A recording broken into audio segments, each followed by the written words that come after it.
پتہ ہے ہم کیا غلطی کرتے ہیں؟ ہم اللہ سے رابطہ چھوڑ دیتے ہیں۔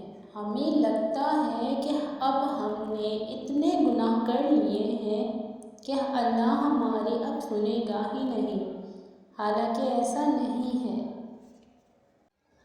پتہ ہے اللہ پاک قرآن پاک میں فرماتے ہیں کہ نہ ہی آپ کے رب نے آپ کو چھوڑا ہے اور نہ بیزار ہوا ہے، تو ہمیں کیوں لگتا ہے کہ اب ہمارے مانگنے کا کوئی فائدہ نہیں ہے؟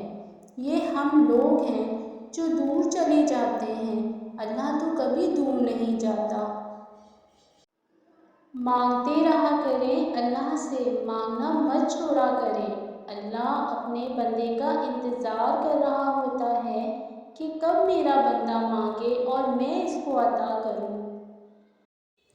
ہم اس قدر منافق لوگ ہیں کہ کسی کی تکلیف کو اس کے گناہوں کی سزا سمجھتے ہیں اور اپنی تکلیف کو آزمائش سمجھتے ہیں۔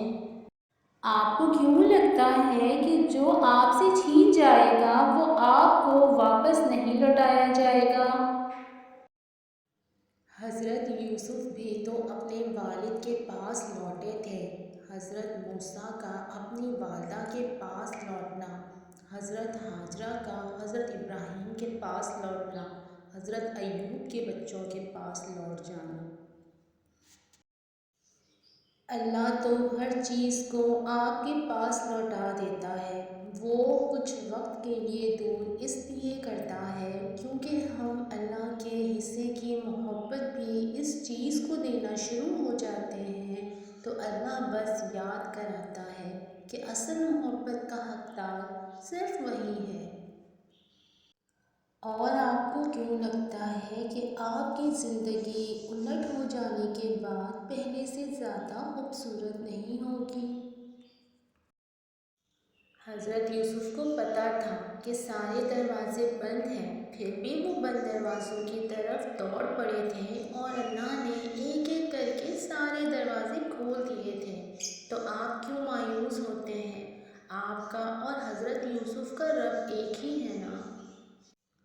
سورہ یوسف پڑھ کر لگتا ہے کہ سگے حسد کر سکتے ہیں، اپنی ہلاکت میں ڈال سکتے ہیں، غیر نجات دلا سکتے ہیں، پارسا پر تہمت لگائی جا سکتی ہے، بلا جرم قید ہو سکتی ہے، غیبی مدد سے برات مل سکتی ہے، ظلم سہ کر عظیم منصب مل سکتا ہے، تقویٰ سے عزت کا حصول ہو سکتا ہے، عزیز جدا ہو سکتا ہے اور ہجر کاٹا جا سکتا ہے، بچھڑا مل سکتا ہے اور ہر خواب پورا ہو سکتا ہے۔ پتہ ہے اللہ اپنے بندے کو زخم دینے سے پہلے اس کی مرہم کا علاج کرتا ہے، تو آپ کو ایسے کیوں لگتا ہے کہ وہ آپ کو تکلیف میں اکیلا چھوڑ دے گا؟ وہ آزمائش صرف اس لیے دیتا ہے کیونکہ اس کو ہمارا مانگنا پسند ہے۔ اگر ہم پر کوئی تکلیف یا مصیبت نہ آئے تو کیا ہم اس کی طرف لوٹیں گے؟ کبھی بھی نہیں۔ ہم اس کو صرف پریشانی میں ہی تو یاد کرتے ہیں۔ بس اس لیے وہ اپنے بندے کو آزمائش میں ڈالتا ہے تاکہ وہ اپنے اصل یعنی اپنے رب سے جڑا رہے۔ ایک دن آپ مسکراتے ہوئے بتا رہے ہوں گے کہ اللہ نے آپ کی دعا قبول کر لی، اور اس دن آپ سمجھ جائیں گے کہ صبر کا پھل کتنا میٹھا ہوتا ہے اور اللہ پہ توکل کرنے کا اجر کیسا ہوتا ہے۔ اور قریب ہی آپ کا رب آپ کو اتنا دے گا کہ آپ تھک جائیں گے۔ اگر اللہ نہ چاہتا تو آپ کے دل میں ایک ہی دعا کا خیال بار بار کیوں آتا؟